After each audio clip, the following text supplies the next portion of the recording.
Lucas 18, 7 e 8 diz: será então que Deus não vai fazer justiça a favor do seu próprio povo, que grita por socorro dia e noite?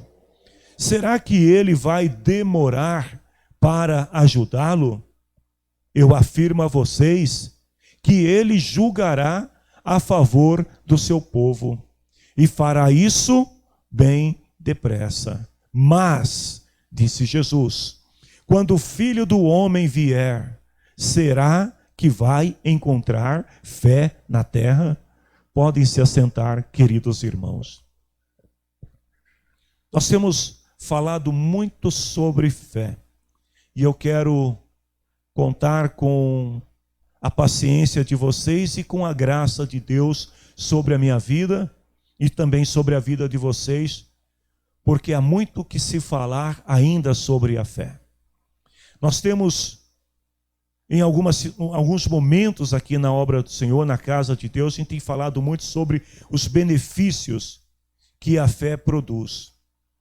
Mas assim como a pessoa que tem a fé, que desenvolve a fé, alcança o favor de Deus, alcança certos benefícios, a ausência da fé, ela pode trazer sérias consequências para nós. A Bíblia é muito clara em relação à fé. Todo aquele que se aproxima de Deus precisa ter fé. Não existe, queridos irmãos, um tamanho determinado para a fé. Pode ser que a sua fé, ela seja tão pequena como um grão de mostarda, sabe? Bem pequenininha. Mas se você tiver fé, ainda que ela seja minúscula, ela será poderosa o suficiente para você alcançar as bênçãos de Deus. Muitas vezes nós nos acostumamos em declarar que temos fé e também nos acostumamos a usar a fé apenas para a salvação. Então, eu tenho fé para a salvação, mas nós deixamos de conhecer com maior profundidade aquilo que a fé pode proporcionar nas nossas vidas. Por outro lado, quando nós deixamos de conhecer, de desfrutar desses benefícios, aí então nós sofremos. E a Bíblia é muito clara também que a ausência da fé, o mau uso da fé, é pecado aos olhos do Senhor, porque a vida do crente, ela se move através da fé. E quando a gente deixa de agir, de caminhar, de viver pela fé, nós cometemos pecado diante do Senhor. Ou seja, não existe vida com Deus, não existe comunhão com Deus sem a fé. Nós precisamos usar a nossa fé.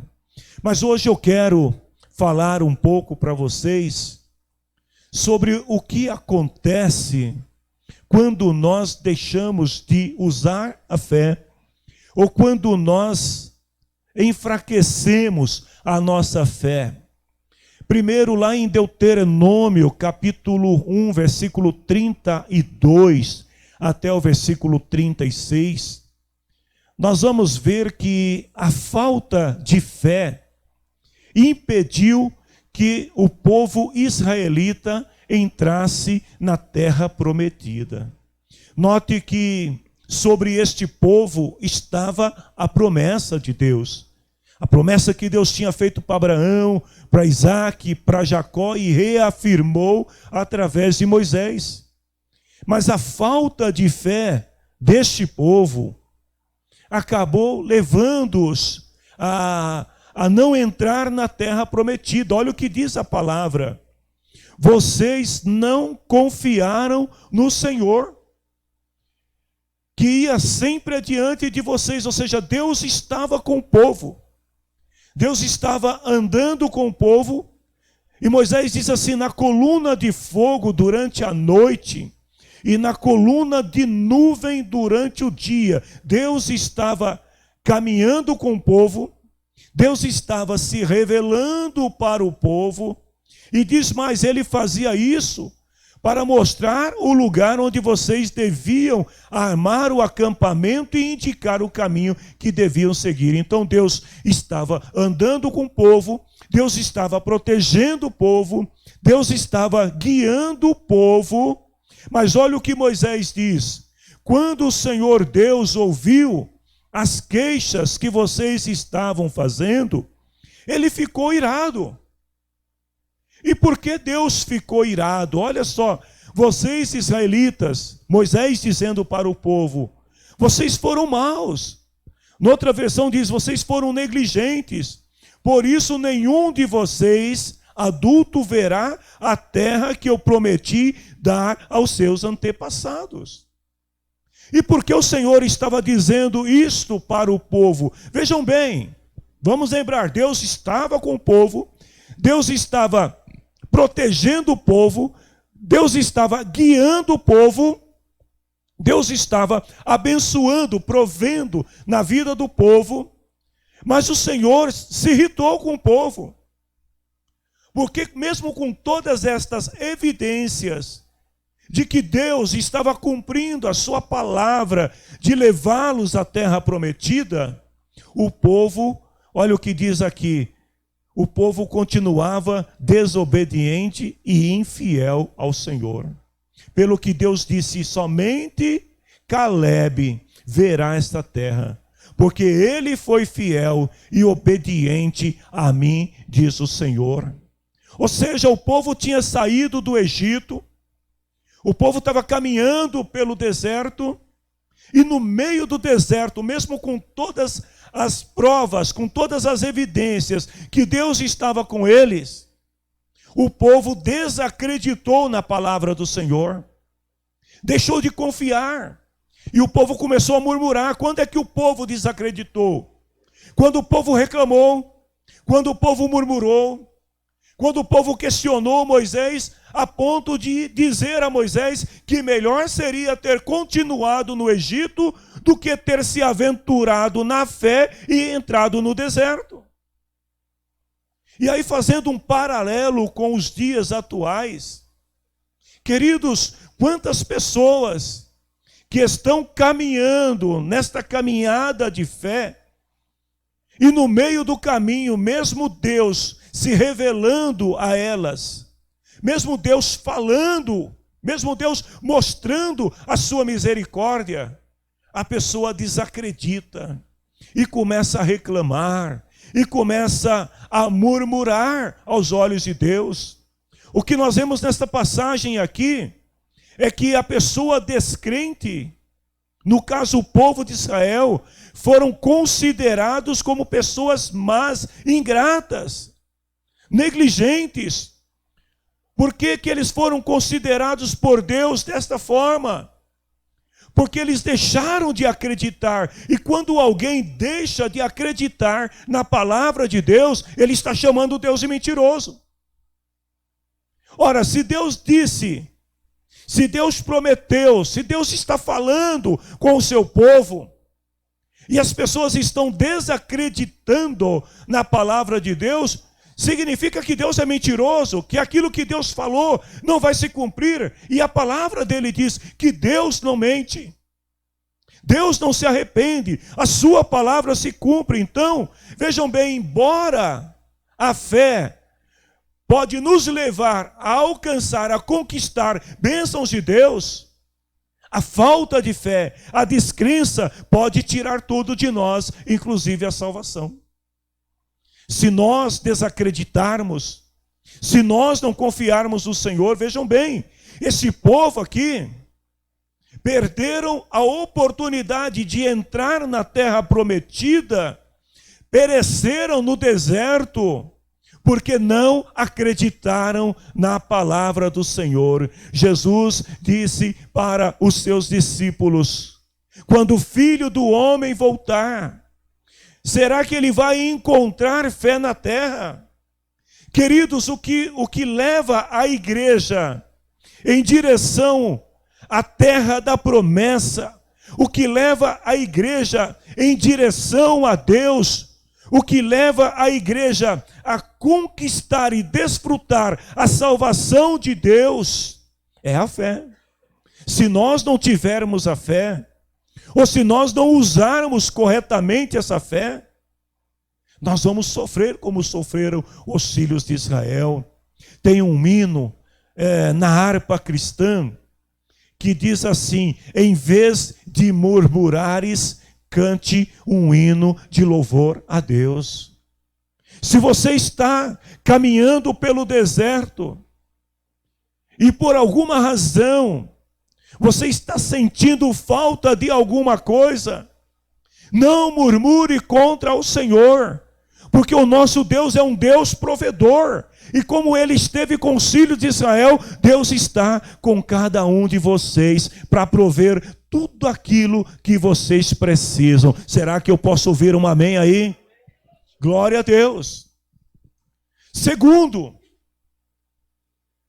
uma fé mal direcionada leva as pessoas a tropeçarem e cair. Lá no livro de Salmo capítulo 20, versículo 7 e versículo 8, olha o que diz o salmista: alguns confiam nos seus carros de guerras, outros confiam nos seus cavalos, mas nós quem? O povo de Deus, confiamos no Senhor, no poder de Deus. Eles tropeçarão e cairão, mas nós nos levantaremos e ficaremos firmes. Olha o que o salmista está dizendo aqui, que o problema dessas pessoas aqui, citada pelo salmista, não é falta de fé. Aliás, eles têm muita fé. Mas a questão aqui é outra, é o mau direcionamento da fé.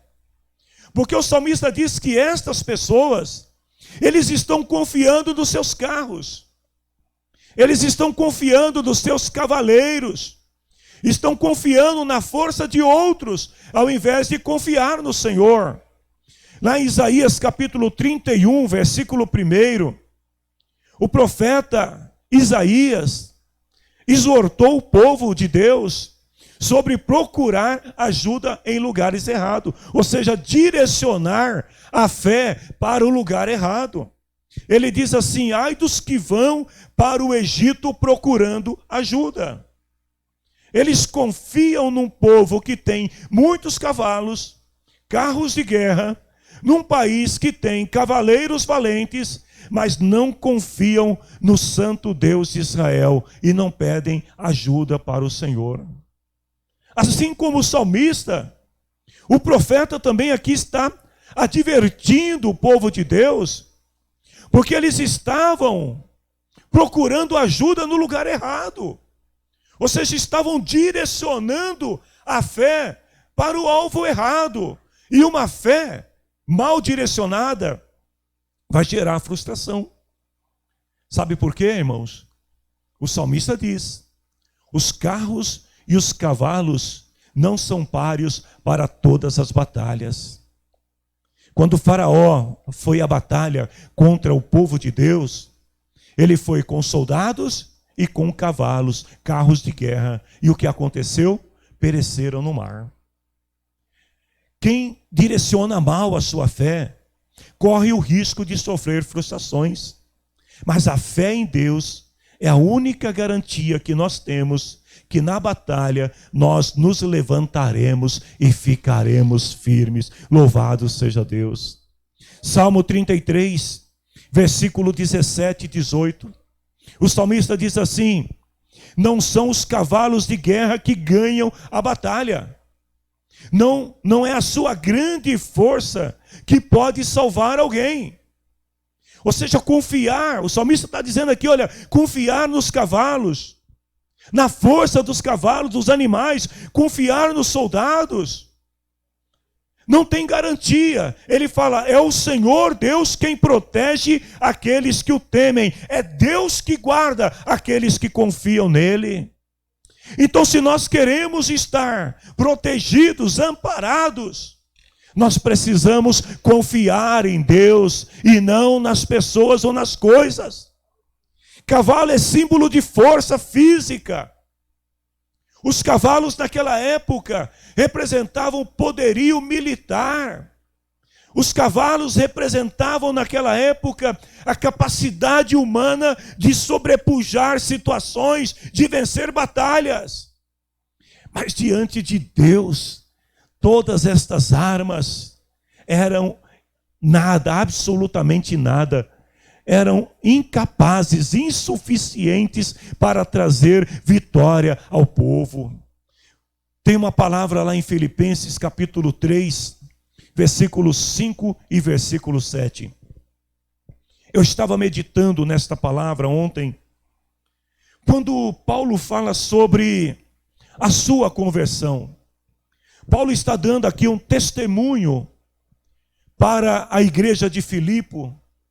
E ele está falando de um passado onde ele tinha fé, mas ele tinha uma fé mal direcionada, mal dirigida. E quando Paulo se converteu e teve o entendimento da salvação, então ele muda o foco da sua fé. E aí as coisas boas acontecem. Olha o que Paulo fala. Ele começa dando o seu testemunho no versículo 5. Ele fala: eu fui circuncidado quando tinha 8 dias de vida. Sou israelita de nascimento. Sou da tribo de Benjamim. Então eu tenho sangue hebreu, disse Paulo. Quanto à prática da lei, ou seja, quanto a observar o que a lei diz, Paulo fala: eu era fariseu. Ou seja, eu era um religioso nato. Não somente conhecia a lei, como praticava a lei. Aí ele fala assim: eu era tão fanático que persegui a igreja de Cristo. O zelo que Paulo tinha por uma fé mal direcionada era tão extremo que Paulo se levanta contra a igreja de Cristo. Aí ele fala assim: quanto ao cumprimento da vontade de Deus por meio da obediência à lei. É interessante essa expressão, porque Paulo está dizendo aqui: olha, eu acreditava que estava cumprindo a vontade de Deus, obedecendo a lei. Aí ele continua e fala assim: ninguém podia me acusar de nada. Ou seja, Paulo era um religioso 100%. Ele era um religioso que todo mundo olhava para ele e falava: se alguém vai para o céu pelas obras, é Paulo.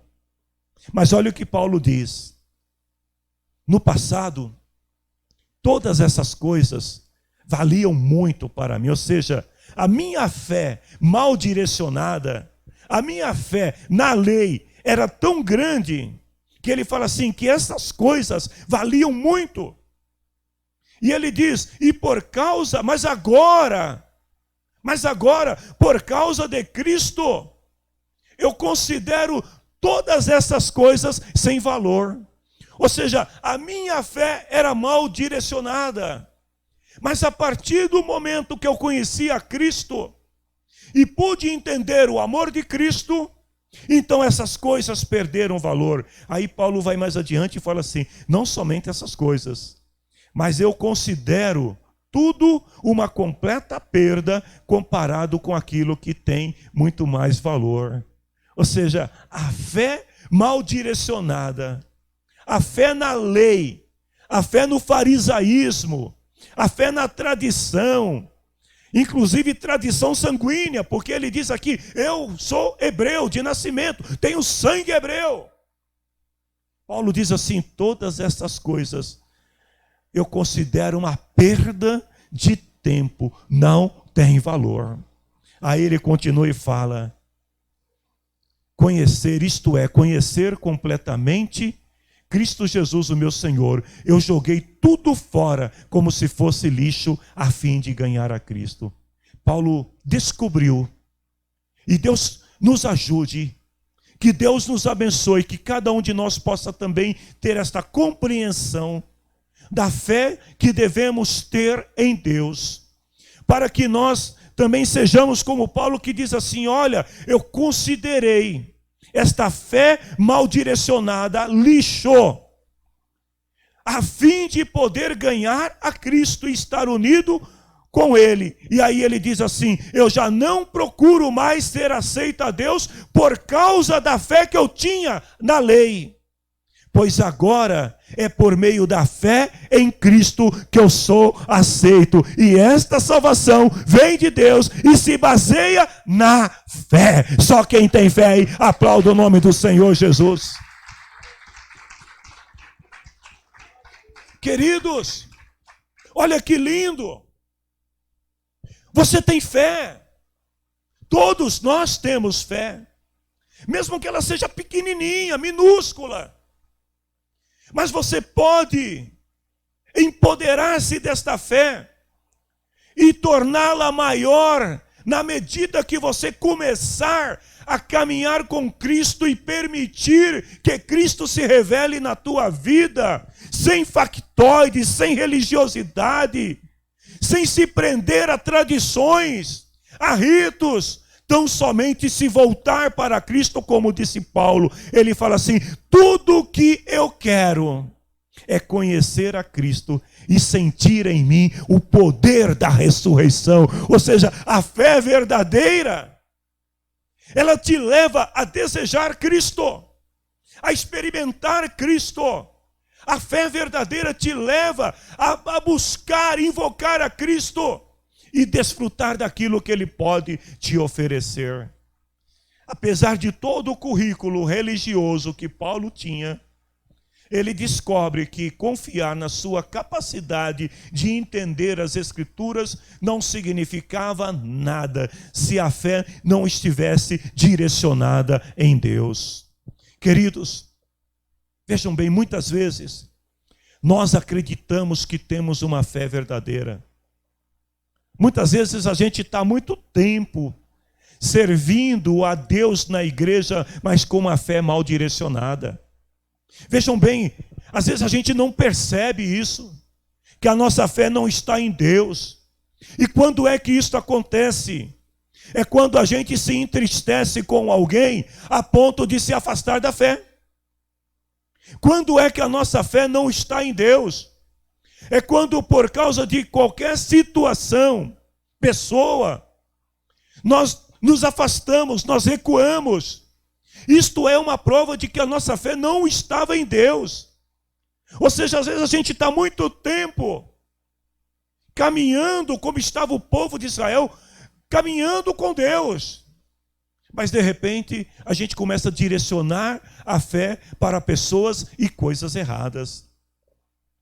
E quando nós seguimos o nosso caminho, achando que Deus está conosco, vejam bem, seguimos o nosso caminho, achando que Deus está conosco, nós deixamos de considerar e deixamos de viver o que a fé pode nos proporcionar. Às vezes, nós oramos, mas ao invés de dizer, como foi cantado nesta noite, que seja feita a tua vontade, no fundo, lá no interior, nós oramos a Deus em nome de Jesus, desejando que seja feita a nossa vontade. Isto é mais um exemplo de que a nossa fé pode estar mal direcionada. Queridos, viver pela fé é vida espiritual. Viver pela fé é você caminhar dirigido pelo Espírito de Deus.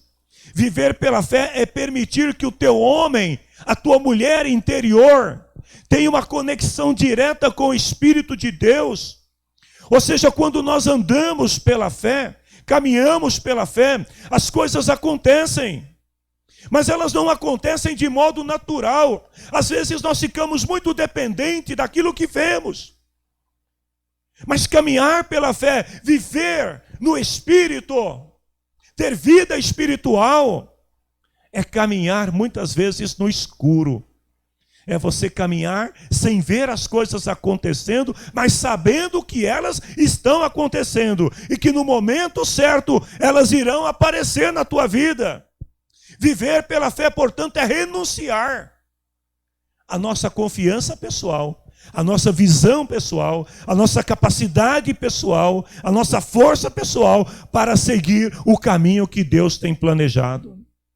Lá em 2 Coríntios 12, 9 a 10, Paulo ora ao Senhor E o Senhor responde para ele e diz assim: Paulo, tudo que você precisa é da minha graça, porque o meu poder é mais forte quando você está mais fraco. É quando nós deixamos de acreditar na nossa própria força, ou deixamos de acreditar no outro e passamos a acreditar, acima de tudo, em Deus, que o poder de Deus se torna relevante e se manifesta na nossa vida. Paulo, no final do versículo 10, ele diz assim: quando eu perco toda a minha força, então a força de Cristo habita em mim. Terceiro ponto: a falta de fé gera medo. Gente, Paulo viveu riscos de morte como ninguém. Pensa num sujeito que caminhou durante toda a sua caminhada com Cristo sob risco de morte. E mesmo assim Paulo não teve medo. Sabe por quê? Porque ele confiava em Deus. Ele diz assim: eu sei em quem eu tenho crido. Quando nós confiamos em Deus, o medo, a incerteza acaba desaparecendo para dar lugar à coragem. Lá em Hebreus capítulo 13, versículo 6 diz: sejamos corajosos e afirmemos: o Senhor é quem me ajuda e não tenho medo.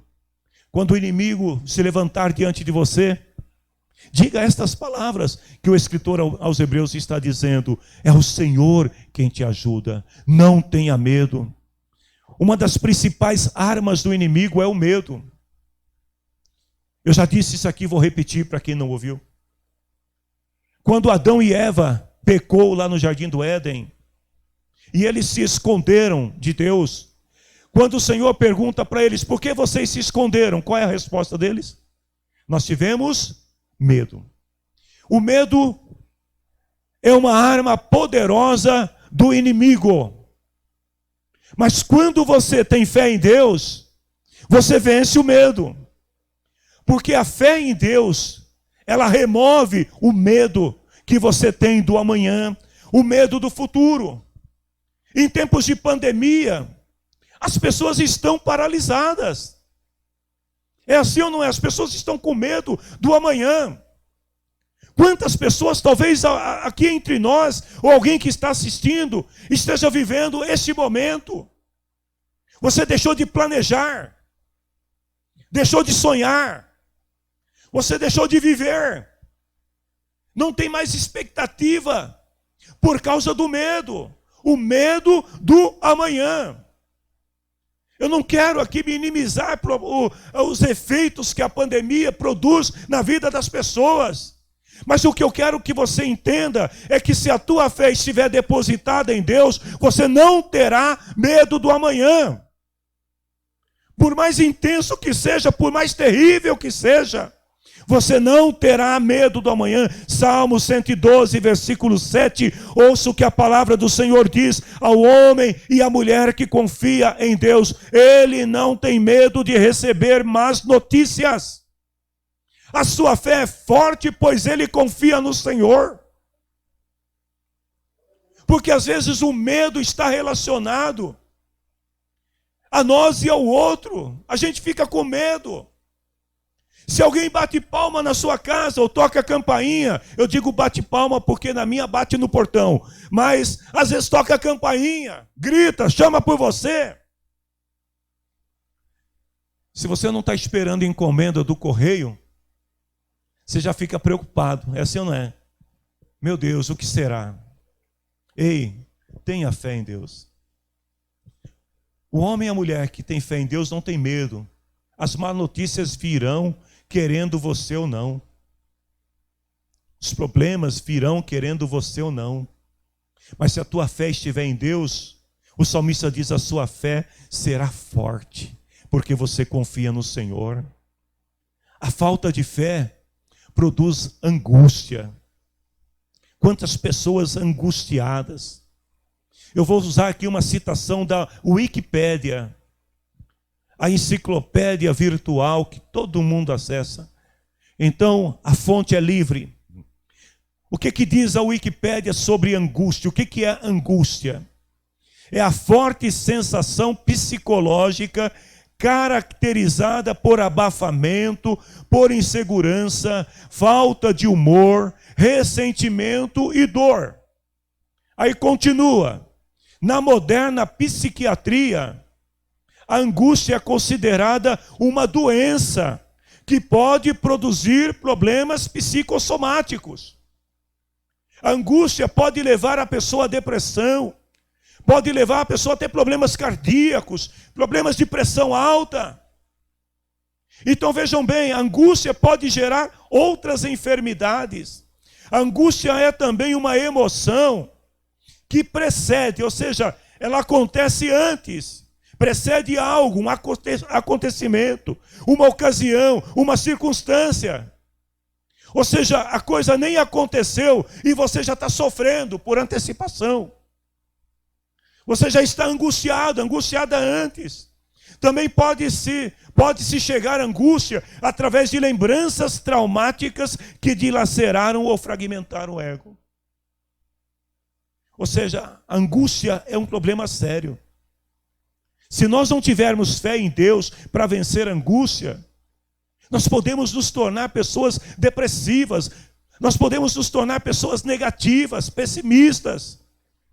Se nós não tivermos uma fé depositada em Deus, nós vamos somatizar as lembranças traumáticas do passado com aquilo que estamos vivendo no presente. E podemos ter um infarto fulminante. Então nós precisamos vencer a angústia. Uma pessoa angustiada fica pensando nas coisas que acontecem no mundo. Às vezes não está acontecendo com ela. Não é dentro da sua casa. Não é no seu bairro. Não é na sua cidade.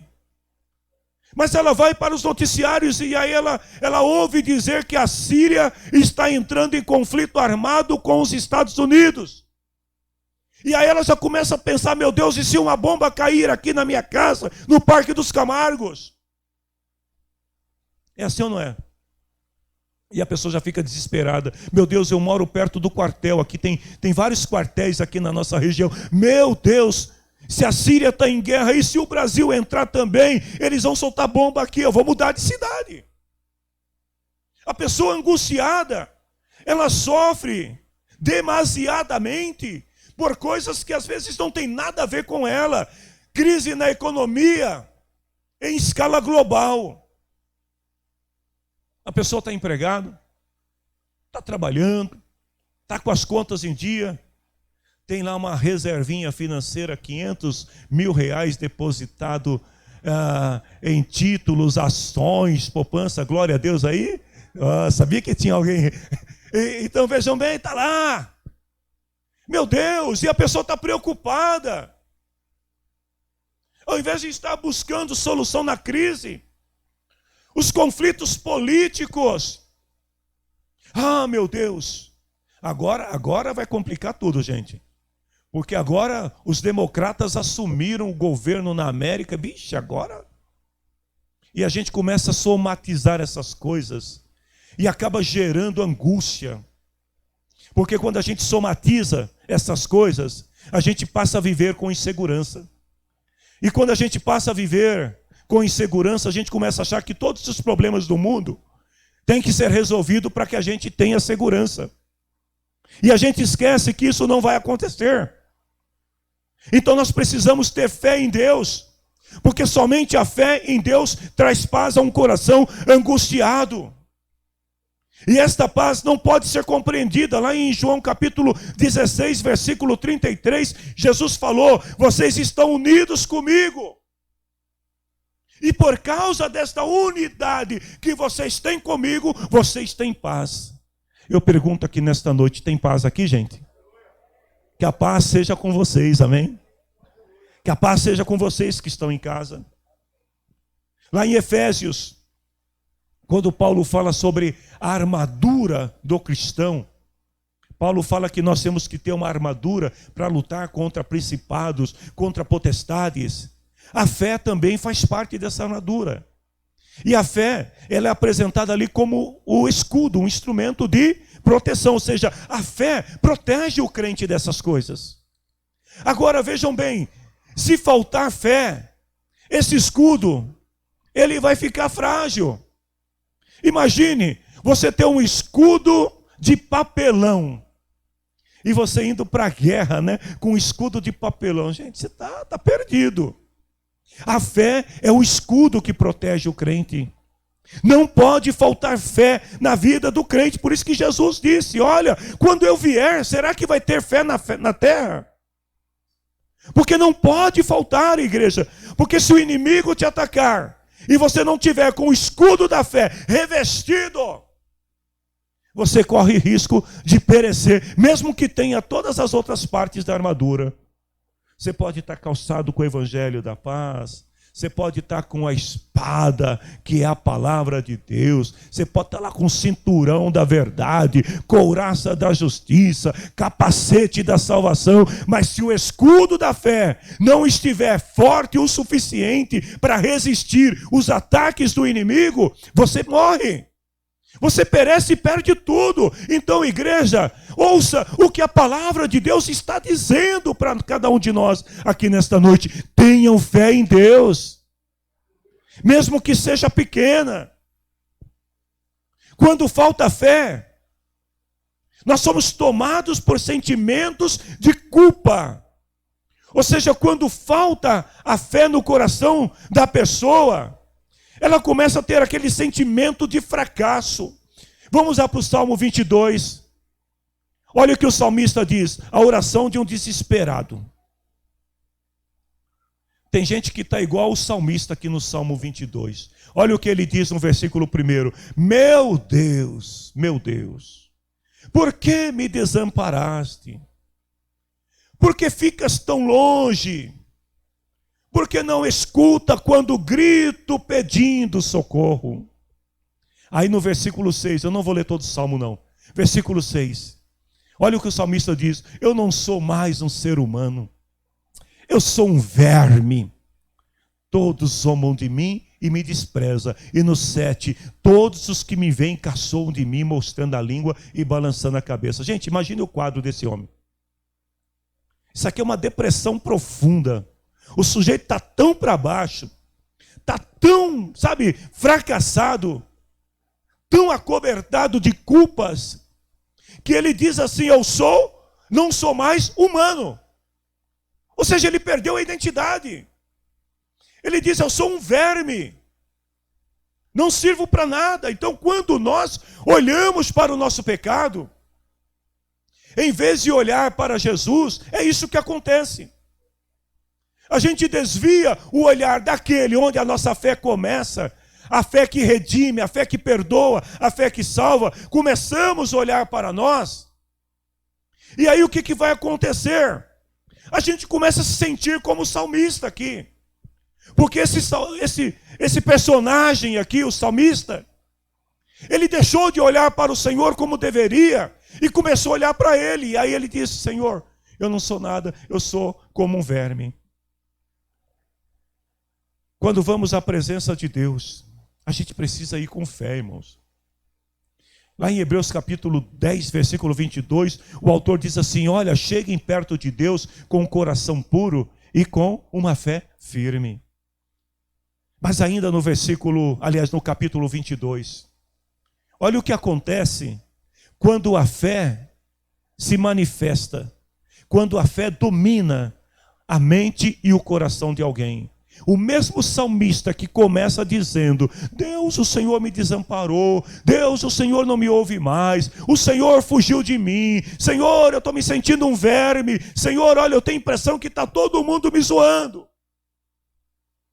Agora no versículo 23 e 24, depois ele orar, aqui ele fez um desabafo. Se você puder, leia o Salmo 22 em casa. É o desabafo de um personagem que estava aqui com uma crise de identidade em relação a Deus. Aí ele diz assim no versículo 23, louvem a Deus o Senhor, todos os que o temem.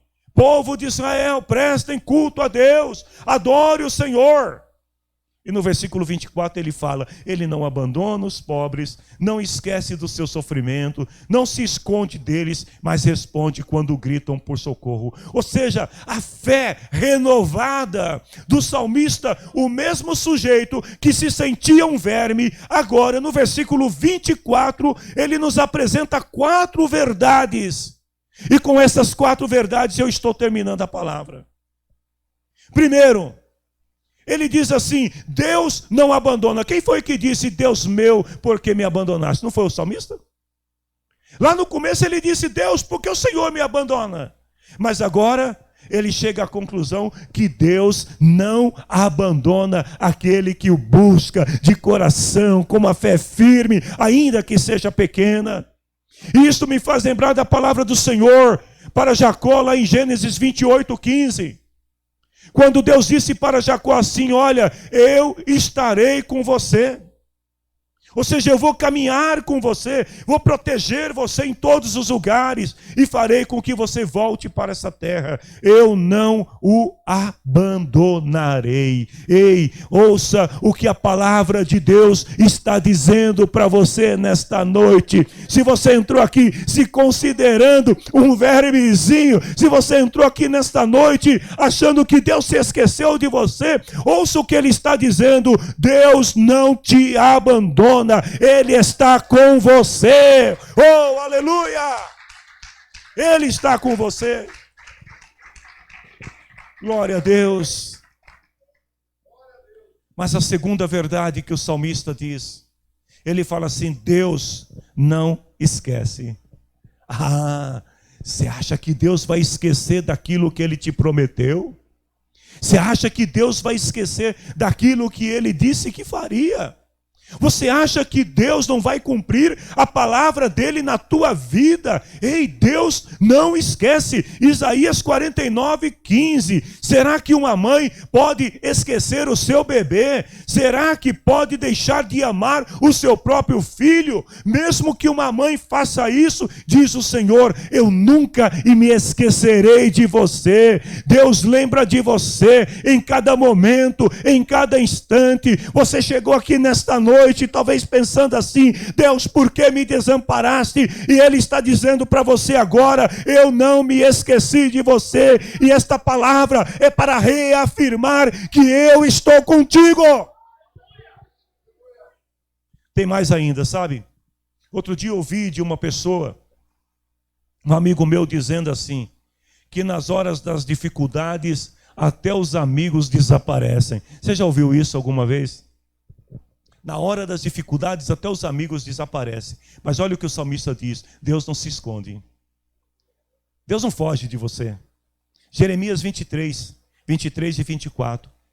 Eu sou o Deus que está em toda parte e não num só lugar.